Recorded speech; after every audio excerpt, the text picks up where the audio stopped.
মুসলিম, আর আমাদের বিশ্বাস অনুযায়ী কি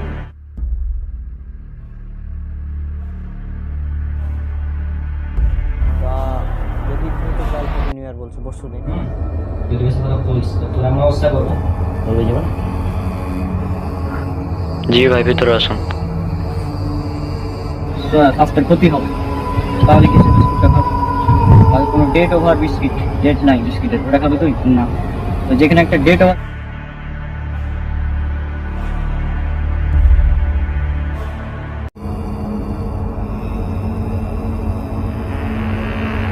অনেক মানুষ তো বলে যে সে সিগারেট খাওয়া হারাম না। আচ্ছা, যারা বলে সিগারেট খাওয়া হারাম না, তারা নিজেরাই সিগারেটের সাথে জড়িত। সিগারেট না, সিগারেট, জর্দা, গুল, তামাক, অনেক হুজুর তো আছে যারা বলে হুজুররাও এর সাথে জড়িত, কিছু বলার নাই। হ্যাঁ, এখন যে হুজুর নিজে খায় সে তো আর বলবে না এটা হারাম, ঠিক না? হারাম কিভাবে হয়? আমি তো শুনেছি হারাম না, মাকরুহ। আচ্ছা, হারাম কিভাবে হয়? দলিল সুনানি ইবনে মাজাহ হাদিস নাম্বার 3388। রাসূল সাল্লাল্লাহু আলাইহি ওয়াসাল্লাম বলছেন প্রত্যেক নেশাদার দ্রব্য হারাম, অর্থাৎ বিড়ি, সিগারেট, জর্দাগুল সবই হারাম। এখন সিগারেট নেশাদার দ্রব্য কিনা, যারা দেখবি 20-30 বছর ধরে সিগারেট খায় তাদেরকে বলবি যে আঙ্কেল আপনি সিগারেট খাওয়া ছেড়ে দেন, সে ছাড়তে পারবে না। কারণ কি? কারণ তার এই এতদিন ধরে খাওয়ার কারণে নেশা হয়ে গেছে। অর্থাৎ এটা একদম প্রমাণিত যে সিগারেট এটা হচ্ছে নেশাদার দ্রব্য। এই জন্য মানে যারা অনেক দিন ধরে নেশা করে তারা ছাড়তে পারে না। তবে অনেকে বিষয়টা মানতে চায় না যে সিগারেট আবার কি এমন ক্ষতি করে। তো এই শুধু গুগল একবার সার্চ করবি যে প্রতি বছর ধূমপানের ফলে কত মানুষ মারা যায়। আমি দেখেছিলাম 80 লক্ষ, অর্থাৎ 8 মিলিয়ন মানুষ মারা যায় প্রতি বছর ধূমপানের কারণে। আর এই ধূমপান করা স্বাস্থ্যের পক্ষে এতটাই ক্ষতিকর যে এটা এত ক্যান্সারের কারণ লেখাই থাকে। তারপরেও এই ধূমপান করার ফলে শুধু নিজের ক্ষতি এমন না, পরিবেশের ক্ষতি হয়। তারপর তুমি যদি আশেপাশে যারা থাকে তাদের পাশে যদি সিগারেট খাও তাদেরও ক্ষতি হয়। আর ওই রিপোর্টে আরও দেখেছিলাম যে প্রতি বছর প্রায় 8 মিলিয়ন মানুষ তো মারা যায় সরাসরি ধূমপানের কারণে, কিন্তু ধূমপানের ফলে প্রভাবিত হয়ে, অর্থাৎ মানে যারা ধূমপান করে না কিন্তু ধূমপায়ীদের আশেপাশে থাকে, এই জন্য তারাও এর দ্বারা মানে অ্যাট্রাক্ট হয়ে যায়, ফলে তারাও মারা যায়। এরকম মানুষের সংখ্যা প্রতি বছর প্রায় 1.2 মিলিয়ন। তাহলে চিন্তা কর কী অবস্থা, ধূমপান কতটা ক্ষতিকর। হ্যাঁ, এটা একদম স্বাস্থ্যের জন্য ক্ষতিকর, ইসলামে হারাম, মানে জাস্ট অনেক বড় একটা ক্ষতিকারক জিনিস। আর কোরআন হাদিসে তো মানে বিড়ি সিগারেটের নাম ধরে বলা থাকবে না যে এগুলো হারাম। বরং বর্তমানে নেশাদার দ্রব্যের পরিমাণই এত যে এগুলোর নাম লিখতেই অনেক বড় একটা বই হয়ে যাবে। রাসূল সাল্লাল্লাহু আলাইহি ওয়াসাল্লাম এমন একটা কথা বলেছেন যে প্রত্যেক নেশাদার দ্রব্য হারাম, এটাতেই একদম ওয়াল ওকে। তার মানে সিগারেট একদম হারাম? একদম হারাম বন্ধু। আচ্ছা বন্ধু, খাবো না। এমনিতে তো আমি নেশা করি না, মাঝে মধ্যে খাই। আজকে থেকে এত সামনে কথা দিলাম, খাবো না, এই ফেলে আসলাম। আচ্ছা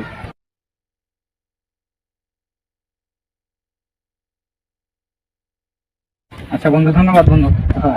ঠিক আছে, আল্লাহ তোকে এই কথার উপর আমল করার তৌফিক দান করুন। উঠে নি। আচ্ছা আচ্ছা, চল আমরা ওদিকে একটু গল্প করি নাকি? আচ্ছা চল। আচ্ছা চল। তোর বাসা থেকে তো তুই বিয়ে করতে চাইছিলি, বিয়ে করবি না নাকি? এখন ওই যে যেটা শুনলি আমার চাকরির তো মানে হলো না, তাই না? আর ঘুষের বিনিময়ে তো আমি চাকরি করবো না, তুই জানিস। সুতরাং যতদিন চাকরিটা হচ্ছে ততদিন বিয়ে করাও সম্ভব না বর্তমান সমাজে। সেটাও ঠিক, বর্তমান সমাজে আমার চাকরি না হওয়ার কারণে আমার বিয়ে চলছিল যে মেয়ের সাথে কথা, ওই মেয়ের ফ্যামিলি থেকে আমাকে একদম মানে বলে দিচ্ছে যে আপনার সাথে বিয়ে দেওয়া সম্ভব না। কি কল দেবো এখন? আসসালামু আলাইকুম ভাই, কেমন আছেন? পার্টি এশিয়ান অন রণকের প্রিয় ডিঙি বন্ধু এবং ভাই, এখানে তিনি পাত্রের বড় ভাইয়ের চরিত্রে অভিনয় করেছেন। ওয়ালাইকুম আসসালাম রহমতুল্লাহ। শুনলাম আপনি নাকি 2টা চাকরির ইন্টারভিউ দিয়েছেন, কিন্তু কোনোটাতেই চাকরি হয়নি। জি ভাই, আমার হচ্ছে চাকরি হয়নি। এই, তুই এখানে কি হচ্ছিস? যা তোর ঘরে যা, ফোনে দেখতে পাচ্ছিস না কথা বলছি? ডিস্টার্ব করবে না একদম, একদম ঘরে যা। যা চল যা। জি, আমি যেটা বলছিলাম যে আমার হচ্ছে যে চাকরি আমি পেলাম না, কেন জানেন? প্রথম কারণ হচ্ছে আমি প্রথম যে ইন্টারভিউটা দিলাম, সেই ইন্টারভিউতে গিয়ে তারা বললো যে আমরা যারা দাড়ি রাখে মুখে তাদেরকে আমরা চাকরি দেই না। তো এখন আমি কি করবো আপনি বলেন। তারপর দ্বিতীয় ইন্টারভিউ, ভাবলাম এরা হয়তো ভালো হবে, মানে যে ইন্টারভিউ নিয়েছিল ওনার মুখেও দাঁড়িয়ে ছিল, দেখে আমি ভাবলাম যে ইনি হয়তো ভালো হবেন। কিন্তু তিনি আবার বলছেন যে আপনার রেজাল্টও ভালো, সব কিছু ভালো, অল ওকে, কিন্তু আপনার চাকরি কনফার্ম যদি আপনি 10 লক্ষ টাকা দেন।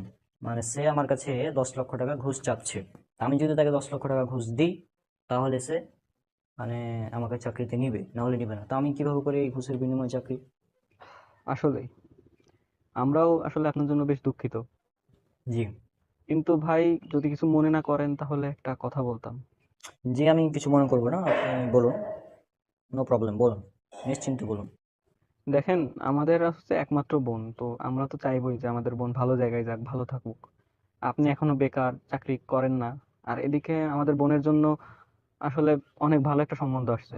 ছেলে আমেরিকায় থাকে, মাসে 10 লাখ টাকা ইনকাম। তো অবশ্যই বুঝতে পারছেন আমি আসলে কি বোঝাতে চাচ্ছি, যেহেতু এটা একটা বেটার অপশন। আশা করি আপনি বুঝবেন। আপনার জন্য শুভকামনা রইলো, আপনি ভবিষ্যতে অনেক ভালো কিছু করেন, কিন্তু আহ, হাতে এখন বেটার অপশন থাকতে আমরা চাচ্ছি না আসলে অন্য কিছু ভাবতে। তাই আশা করি আপনি কিছু মনে করবেন না আর বিষয়টা বুঝবেন। কিছু মনে করেন না প্লিজ। যেহেতু আপনারা সিদ্ধান্ত নিয়েই ফেলেছেন, তা আমি আর কি বলবো। হ্যাঁ, আসলে রাসূল সাল্লাল্লাহু আলাইহি সাল্লাম বলেছেন যে তোমরা বিয়ের ক্ষেত্রে দিনদারিতাকে প্রাধান্য দাও, কিন্তু মানে আপনাদের মতো কিছু মানুষ আছে যারা দিনদারিতাকে প্রাধান্য না দিয়ে দেখে যে ছেলের কত টাকা আছে, হ্যাঁ, কি মানে কত ব্যবসা হালাল না হারাম এগুলো চেক করে না। আপনি বলছেন আপনার আপনার বোনের বিয়ে যার সাথে দিবেন সে আমেরিকাতে থাকে, মাসে 10 লক্ষ টাকা ইনকাম, তো তার ইনকামটা হালাল না হারাম এটা আপনি যা যা করেননি নিশ্চয়ই। আপনাদের মতো কিছু মানুষের কারণে আসলে আমাদের সমাজে এই বিয়েটা কঠিন হয়ে গেছে। আপনারা এগুলো করতে পারেন শুধু, মানে কি বলবো, ফিতনা সৃষ্টি করা, মানে সমাজ ধ্বংসের পেছনে আপনাদের মতো কিছু মেয়ের অভিভাবক আছে যারা খুবই গুরুত্বপূর্ণ ভূমিকা পালন করছেন। হ্যাঁ, আপনারা দিনদারিতাকে প্রাধান্য দেন না, আপনারা প্রাধান্য দেন টাকা পয়সা। হ্যাঁ, ছেলের দেখতে কেমন সুন্দর, টাকা পয়সা আছে কি নাই, ছেলের মানে কত বাড়ি কত গাড়ি আছে এগুলো দেখেন আপনারা, কত সম্পদ আছে এগুলো দেখেন, ছেলে মাসে কত টাকা ইনকাম করে এগুলো দেখছেন আপনারা। অথচ রাসূল সাল্লাল্লাহু আলাইহি সাল্লাম দিনদারিতা দেখতে বলেছেন, কিন্তু আপনারা এগুলো দেখবেন না। এখন যেহেতু আপনারা সিদ্ধান্ত নিয়েই ফেলেছেন যে আপনার বোনের বিয়ে সেই আমেরিকান কোটিপতির সাথে দিবেন, তো দেন, আমার কি। আর বিয়ে আপনাদের মতো এরকম লোভী, টাকা লোভী মানুষ যারা, তাদের সাথে আমি মানে কোনো বৈবাহিক সম্পর্ক রাখতে চাচ্ছি না। সুতরাং আপনি কি ক্যান্সেল করবেন? আমি ক্যান্সেল করে দিলাম বিবাহ। হ্যাঁ, আর একটা কথা মাথায় রাখবেন, আপনি যে কাজগুলো করছেন আপনারা, যে আপনাদের মতো মানুষ যে সমাজে দিনদারিতাকে বাদ দিয়ে টাকা পয়সা সহ অন্যান্য জিনিসকে প্রাধান্য দিচ্ছেন বিয়ের ক্ষেত্রে, এগুলোর জন্য কিয়ামতের দিন জবাবদিহি করতে হবে, এবং আপনারা সমাজ ধ্বংসের পেছনে খুবই গুরুত্বপূর্ণ ভূমিকা পালন করছেন, এটা মাথায় রাখবেন। তো জি, আজকের মতো এই পর্যন্ত রাখছি, আর কিছু বলার নেই। আসসালামু আলাইকুম। জি, ভালো থাকবে।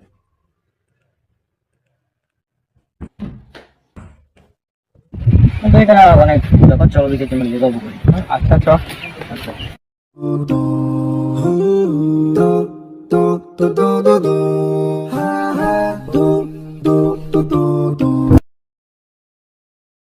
বাতাস কত সুন্দর বন্ধু, এত গরমে এত সুন্দর বাতাস, কিছু অসাধারণ তাই না? হ্যাঁ, সবই আল্লাহর সৃষ্টি, অসাধারণ সৃষ্টি। আচ্ছা, তোর সাথে একটা বিষয় কথা ছিল, তুই কি নামাজটা নিয়মিত পড়ছিস নাকি? না রে বন্ধু, নিয়মিত পড়া হচ্ছে না, কেন মাঝে মধ্যে মন চাইছে না যেতে।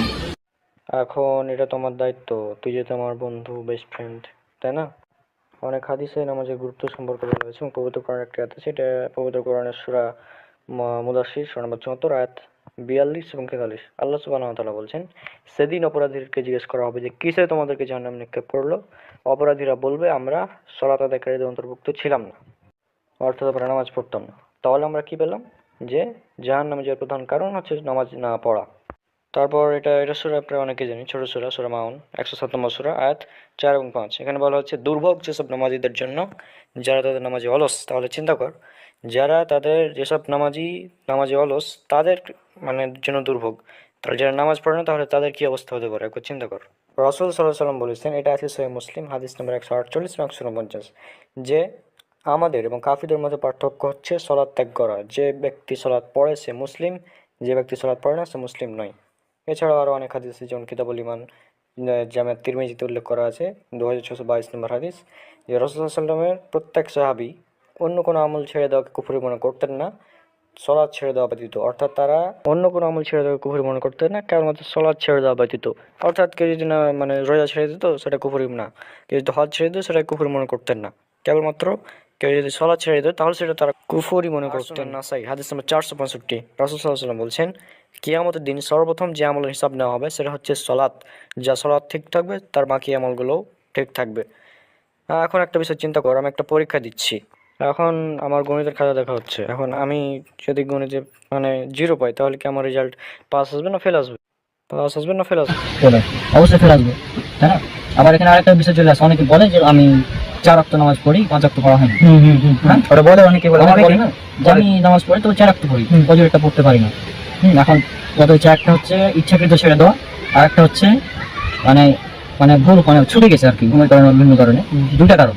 যদি ইচ্ছাকৃত ছাড়া হয় তাদের ক্ষেত্রে বিষয়টা হবে এমন যে আমি আমার 6টা সাবজেক্টের মধ্যে একটা, আমি 5টাতে একদম 90+ নাম্বার, 90-এর উপরে, কিন্তু একটা সাবজেক্টে ফেল, রেজাল্ট কি আসবে?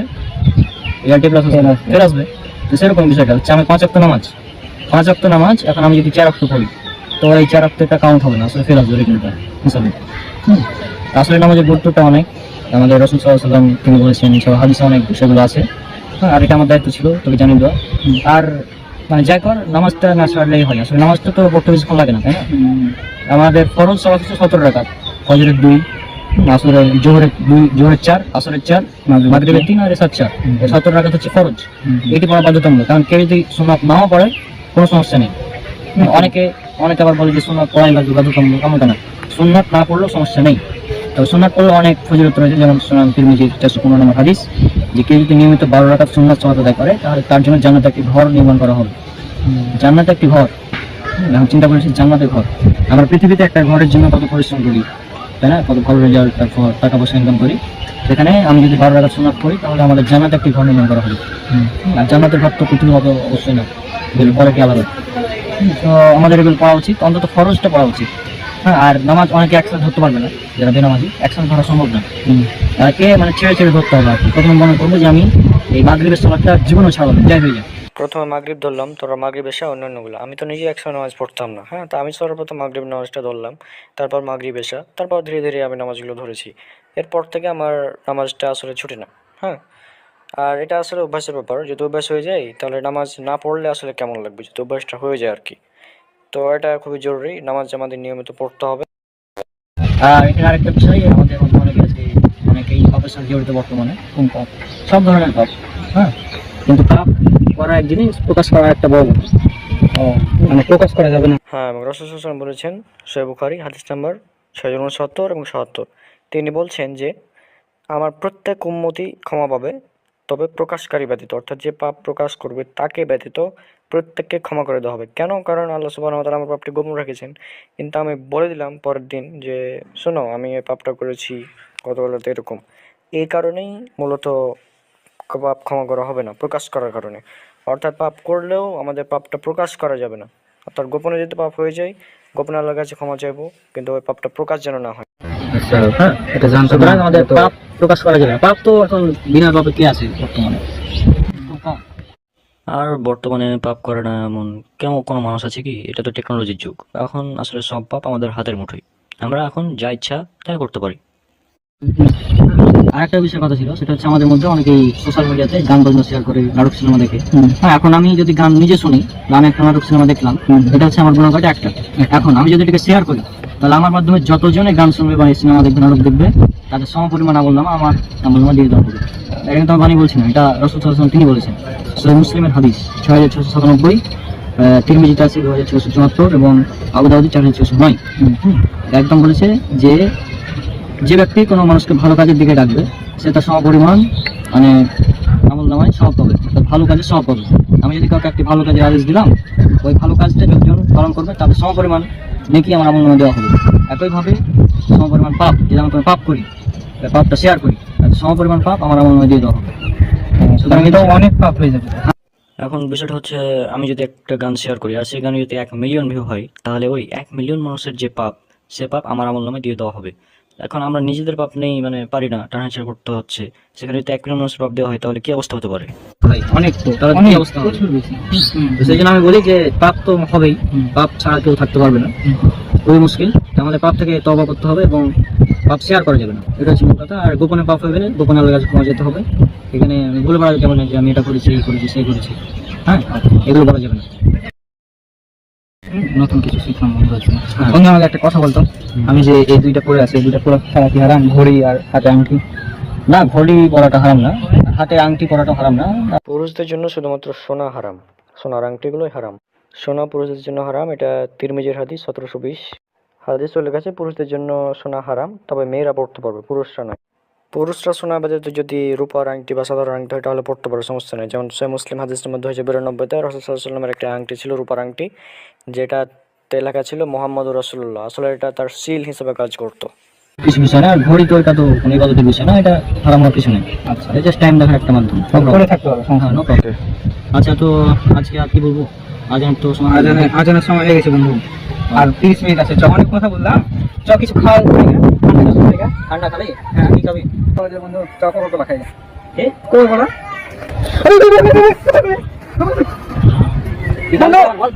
বন্ধু বন্ধু কি খাবি তুই? ওটা কেন বন্ধু? তুই কি খাবি? বাবার নাম বল। কোকা-কোলা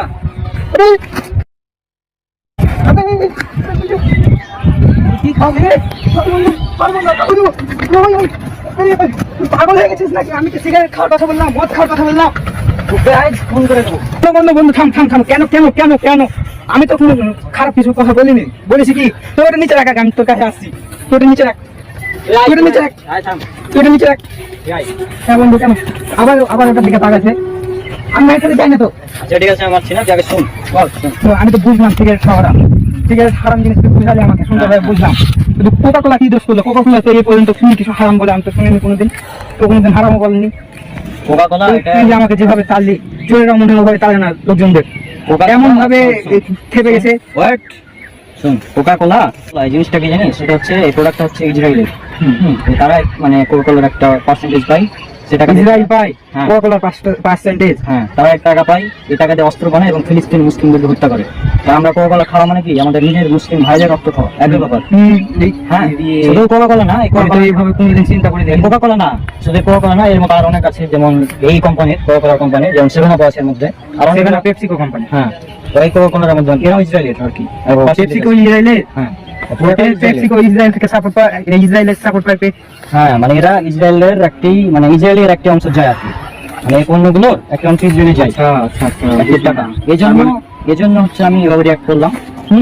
কারণ এই বর্তমানে, আর শোন, তুই কোন জায়গায় বাস করছিস? বর্তমানে হচ্ছে যে পুরো বাংলাদেশ, শুধু পুরো বাংলাদেশ না, পুরো বিশ্বই আসলে কোকা-কোলাকে বয়কট করছে।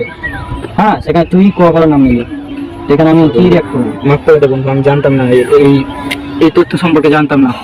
আচ্ছা, যাই হোক, কোকা-কোলা না খেলেও আমরা অন্য কিছু খেতে পারি, যদি কোল্ড ড্রিঙ্কস খাওয়া এমনিতেই স্বাস্থ্যের জন্য ক্ষতিকর। তারপরেও যদি ঈদের সময় এখন খাওয়া যায়, প্রবলেম। ও নতুন একটা বের হয়েছে জানিস, একটা বাংলাদেশি কোম্পানির একটা কোলা বের হয়েছে, চৌটা খাই, বাংলাদেশি কোম্পানি যেহেতু, চৌটা খাই। তুই চালিয়ে আমাকে করে দাও, মনে এত বড় তারা কেন? এই বন্ধু আয় আমার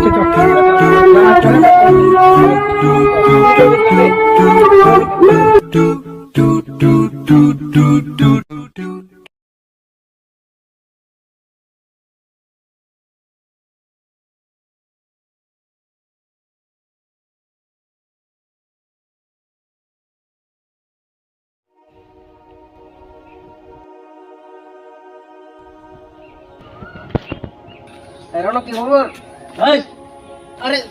তুই মানে মাহিম রনকের চাচাতো ভাই। আমার মাথা খারাপ হয়ে আছে, তুই জানিস, কয়েকদিন থেকে। না সেটা তো বুঝতে পারছি, এত গরম কেন, মানে এত রাগ বুঝলাম না। কাহিনী বলবো নাকি এখন? তুই কি কাজে আসছিস এখানে বল আগে। না না তুমি এত আমি এই যে মাথা খারাপ হয়েছে, সকাল সকাল উঠে বাতাস করছিলাম। না ঠিক আছে তোমার কথা, তো শুনলাম তুমি নাকি সব আমার সার্টিফিকেট সব কুড়িয়ে দিয়েছো নাকি? হ্যাঁ, করে দিয়েছি। কি কারণে কুড়াইছো তুমি নাকি? আমার সার্টিফিকেট আমার ইচ্ছা পড়াচ্ছি আগে, সমস্যা কি? চাকরি হয়নি, certificate করে দিয়েছি। কুড়াইলে তো তোমার ধরো আর জীবনে চাকরি হবে না। হ্যাঁ, হবে না, আমি জানি। না তুমি জানো ঠিক আছে, কিন্তু এখন আগের মতো এত বড় কাজ নেই। ঠিক আছে তোমার কথা, তো পুরোটা আমার উচিত হবে তোমার, বাড়িতে থাকতো ঠিক না?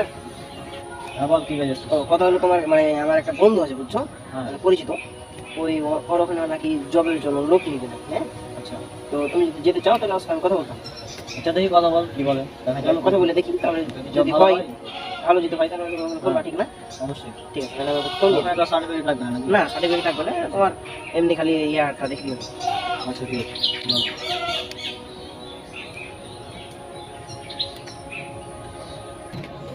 সালাউদ্দিন রনকের চাচাতো ভাই, এখানে তিনি বসের চরিত্র অভিনয় করেন। হ্যাঁ আসসালামু আলাইকুম সালাম ভাই। হ্যাঁ ওয়ালাইকুম আসসালাম ভাই, বলো কি খবর, কেমন আছেন? এই তো আছি আলহামদুলিল্লাহ। তুমি কেমন আছো? এই তো আমি আলহামদুলিল্লাহ ভালো আছি। তো আমি ওই যে আপনার দেখেছিলাম যে আপনি নাকি আপনার ওখানে লোক নেবেন নাকি? হ্যাঁ, জবের জন্য তো বলেছিলাম তোমাকে, তাও বলেছিলাম ফেসবুকে ধরো ইয়া দিয়েছিলাম, পোস্ট করেছিলাম।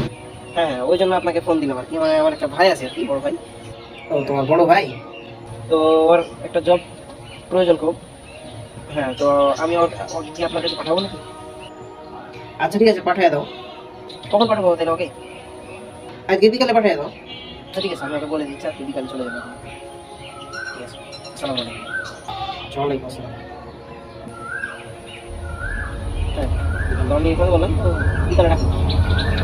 দেখি তাহলে